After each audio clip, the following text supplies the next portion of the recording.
इतना महत्व क्या रहता है कि आप 12 महीने शिवरात्रि पर ऑनलाइन पूजन नहीं कराते, पर सावन के महीने की शिवरात्रि आई कि आप ऑनलाइन पूजन कराते हो और पूरा विश्व, देश, भारत देश ही नहीं पूरे विश्व में, विदेशों में भी लोग ऑनलाइन पूजन करते।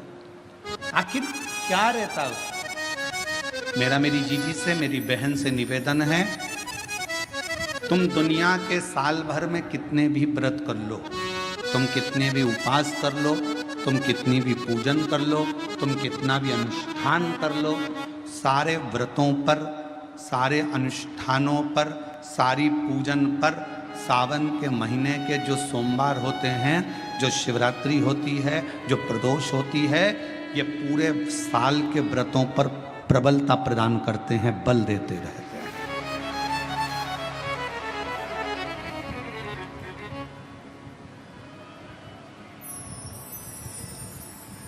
पर निवेदन है, सावन के सोमवार का व्रत करो, पर ऐसा व्रत मत करना कि तुम्हारे व्रत करने से परमात्मा को भी टेंशन हो जाए।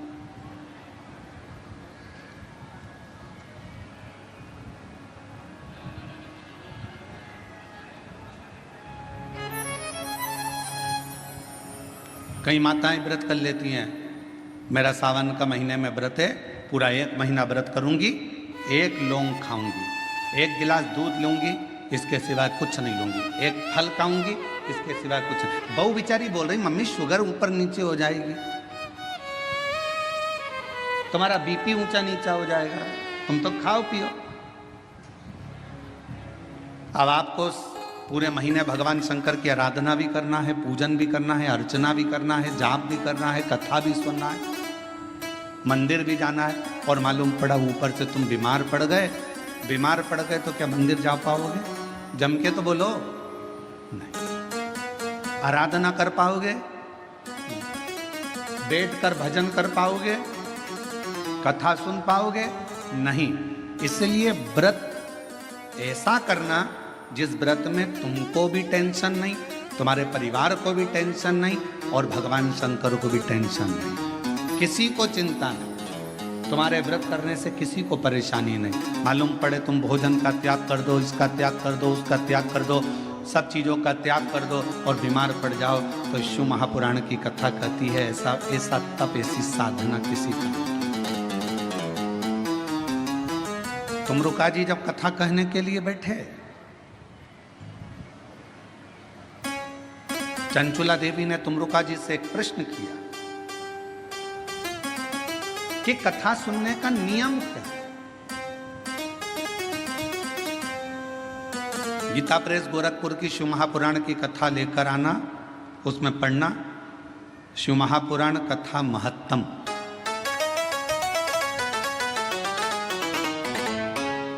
कथा को सुनने का नियम क्या है, यह भागवत में भी पूछा गया। परीक्षित ने सुखदेव जी महाराज से पूछा था कथा सुनने का नियम क्या है। शिव पुराण में चंचुला देवी तुमरुका जी से पूछ रही हैं कि कथा सुनने का नियम क्या, क्या नियम है कथा सुनने का? तो कहा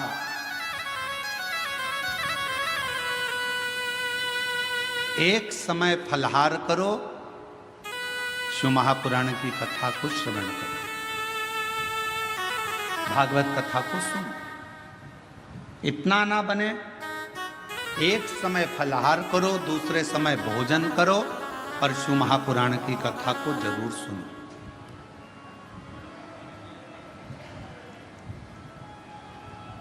और इतने में भी काम ना चले तो शिव महापुराण की कथा में तुमरुका जी ने चंचुला देवी से कहा दोनों समय भोजन करो, पर शिव महापुराण की कथा जम के बोलो, सुनो नहीं, जरूर सुनो। और यहां तक कहा यदि इतने में भी काम ना चले, दोनों समय भोजन में भी काम ना चले, तो टिफिन लेके कथा में चलो, पर शिव महापुराण की कथा जरूर सुनो। जैसे बेलपत्र का पौधा माता पार्वती जी के द्वारा प्रकट किया गया। बेलपत्र के वृक्ष की गणना करी गई। बेलपत्र के वृक्ष की जो जड़ होती है उसमें मां गौरी का स्थान होता है।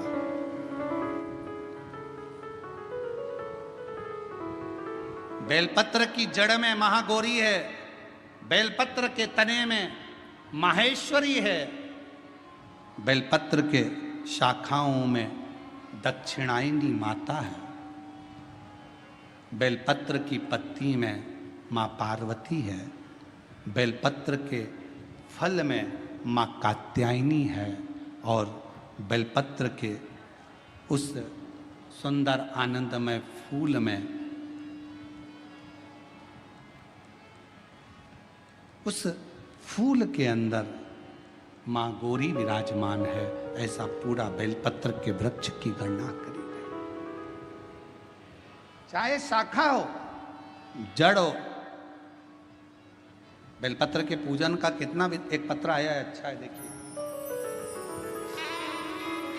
इसमें अगर कुछ भी नहीं है, आप शंकर जी के मंदिर पे गए हो, एक बेलपत्र अगर आपको शिव जी के मंदिर में चढ़ी हुई भी मिल जाए, उसको उठा लो और उस बेलपत्र को धोकर वापिस भगवान देवाधिदेव महादेव के मंदिर में भगवान शंकर को फिर पुनः चढ़ा दो। वापिस उसी बेलपत्र को फिर चढ़ा दो।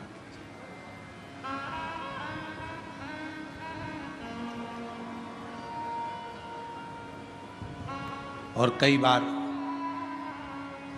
त्रिगुणाकार, त्रिकालदर्शी, त्रिनेत्रधारी, त्रिपुंडधारी, त्रिशूलधारी मेरे देवाधिदेव महादेव को चढ़ाने के लिए अगर मंदिर में तुम्हें बेलपत्र मिले भी ना, तो अपने हाथ की 3 उंगलियों का स्पर्श भगवान शंकर को कर लीजिए और शिव के नाम का उच्चारण कर लीजिए। शिव उस बेलपत्र को स्वीकार कर लेते हैं। भाव, एक स्वच्छ भाव, निर्मल मन सो मोहि पावा। भगवान शंकर को अगर आप भाव से रिझा रहे हैं, निर्मल भाव दे रहे हैं, शिव उसको भी स्वीकार कर। मेरे ओघड़दानी कभी भी आपसे कोई वस्तु की चाह नहीं। कथा देखिएगा जरा, शिव महापुराण की कथा में एक शब्द आता है कि ब्रह्मदेव, ये भगवान शंकर का चरित्र कह रहा है। बेलपत्र का वृक्ष जिसके नीचे बैठकर यदि कोई अनुष्ठान, कोई तप, कोई साधना, कोई व्रत, कोई उपास किया जाए, उसका 1000 लाख गुना फल है।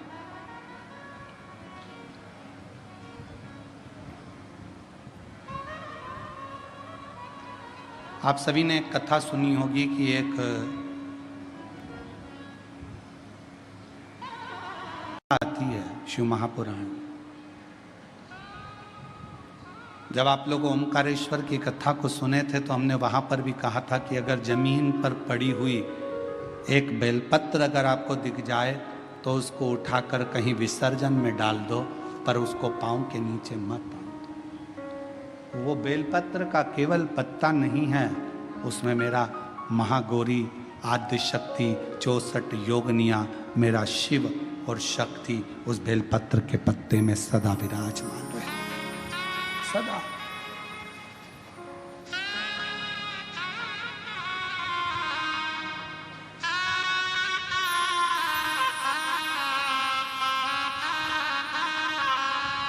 आप उसको,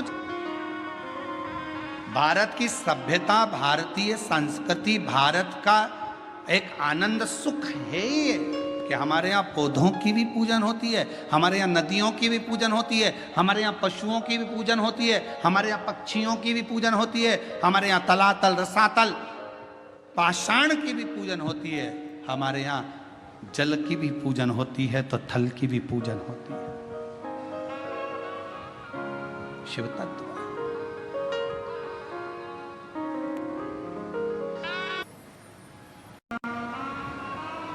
1000 अश्वमेध यज्ञ का फल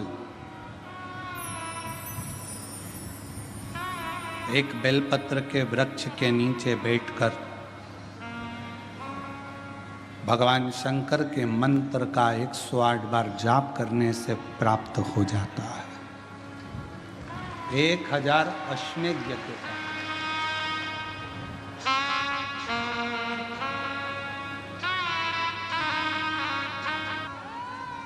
जिसके नीचे बैठकर यदि कोई अनुष्ठान, कोई तप, कोई साधना, कोई व्रत, कोई उपास किया जाए,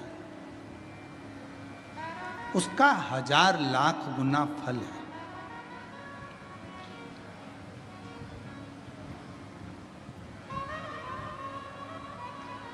आप सभी ने एक कथा सुनी होगी कि एक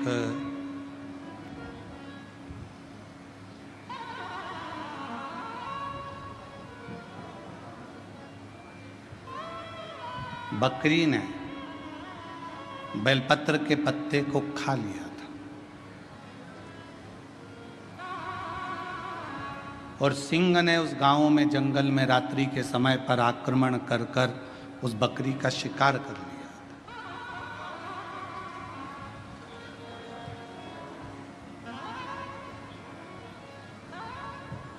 और आखिरी में जब बकरी मर गई, शेर का भी अंत समय आ गया। जब उसके प्राण छूटे तो देवलोक में जब वो गया तो आखिरी में दोनों को, बकरी को भी और उस सिंह को भी, पृथ्वी पर दूसरी बार जन्म नहीं लेना पड़ा। वो शंकर के धाम में चला गया। शिव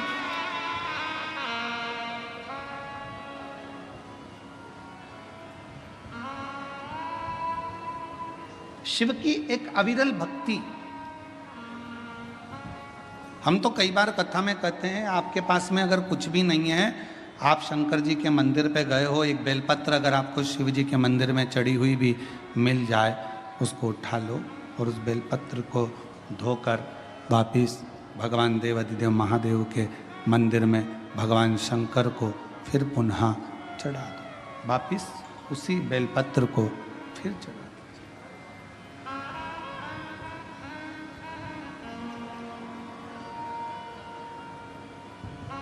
और कई बार त्रिगुणाकार, त्रिकालदर्शी, त्रिनेत्रधारी, त्रिपुंडधारी, त्रिशूलधारी मेरे देवाधिदेव महादेव को चढ़ाने के लिए अगर मंदिर में तुम्हें बेलपत्र मिले भी ना, तो अपने हाथ की 3 उंगलियों का स्पर्श भगवान शंकर को कर लीजिए और शिव के नाम का उच्चारण कर लीजिए। शिव उस बेलपत्र को स्वीकार कर लेते हैं। भाव, एक स्वच्छ भाव, निर्मल मन सो मोहि पावा। भगवान शंकर को अगर आप भाव से रिझा रहे हैं, निर्मल भाव दे रहे हैं, शिव उसको भी स्वीकार कर। मेरे ओघड़दानी कभी भी आपसे कोई वस्तु की चाह नहीं। कथा देखिएगा जरा, शिव महापुराण की कथा में एक शब्द आता है कि ब्रह्मदेव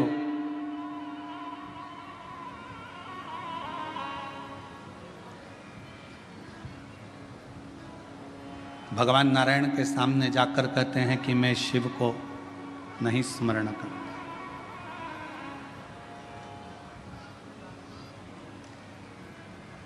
मैं नहीं जानता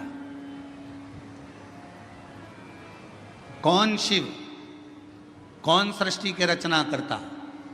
ब्रह्मा जी ने तो अपने मन में विचार कर लिया कि सृष्टि का रचना करता केवल मैं हूं, केवल मैं। और ये मैं और मेरा का जो संबोधन है, ये अहम का संबोधन।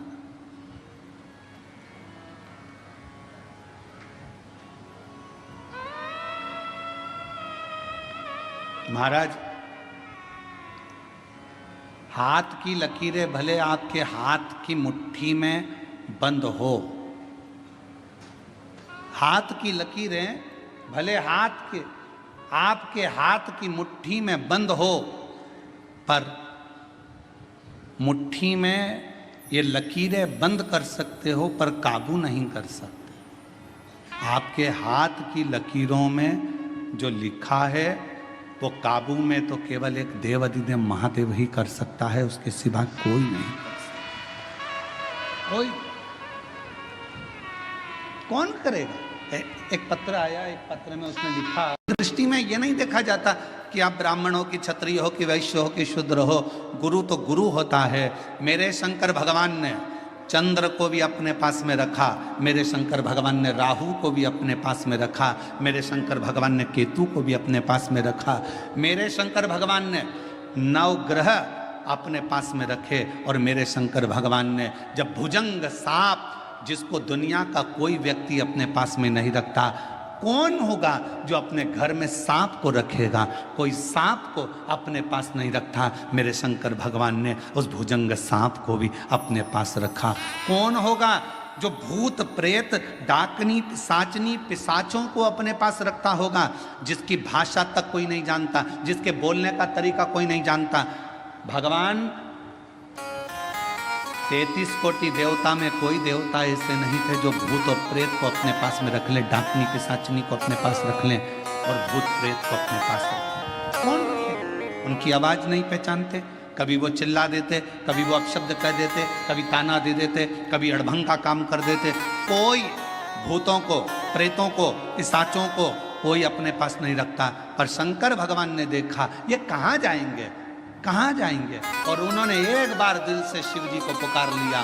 शंकर भगवान ने कह दिया तुम्हें कहीं जाने की जरूरत नहीं है, तुम मेरे शिष्य बनकर रहना, मेरे पास में रहना।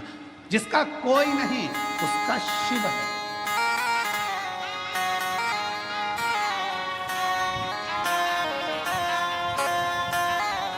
इसलिए पूरी दुनिया में केवल विश्व का एक ही नाथ है, और उसका नाम विश्व, जम के बोलो, विश्वनाथ है।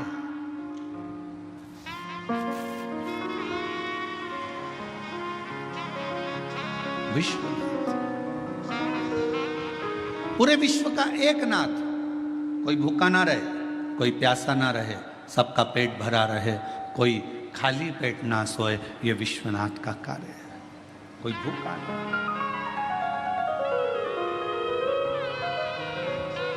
और शंभु शरणे पड़े मांगो हरि रे हरि।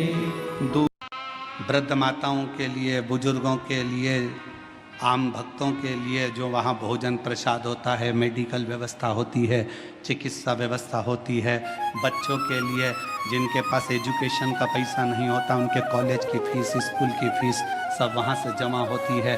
बच्चों के पास जिनके पास किताबें कॉपियाँ नहीं होती, समिति उनको किताब कॉपी स्कूल की दिला देती है। उनकी ड्रेस नहीं होती तो ड्रेस दिला दे। कभी देखो धन की भाव की मूर्ता, सारी डिग्रियां, सारा वैभव पृथ्वी वाले देखेंगे। तुम्हारी डिग्रियां चाहे डॉक्टर की हो, कलेक्टर की हो, एसपी की हो, आईजी की, डीआईजी की, चाहे कमिश्नर की, तहसीलदार की, पटवारी की, सारी दुनिया की जितनी डिग्रियां होती हैं, इंजीनियर, सीए, सारी डिग्रियां केवल पृथ्वी पर चलेगी। वहां तो एक ही डिग्री चलेगी, तूने अपने माता पिता की सेवा कितनी करी, तूने भूखे को भोजन और प्यासे को पानी कितना पिलाया, वहां एक ही डिग्री। शिवाय नमस्तुभ्यम, श्री शिवाय नमस्तुभ्यम, श्री शिवाय नमस्तुभ्यम। जानकारी अच्छी लगी तो प्लीज़ चैनल को लाइक कीजिए, सब्सक्राइब कीजिए। Thanks for watching. Thank you. Her her Mahadev, her her Mahadev, her her Mahadev.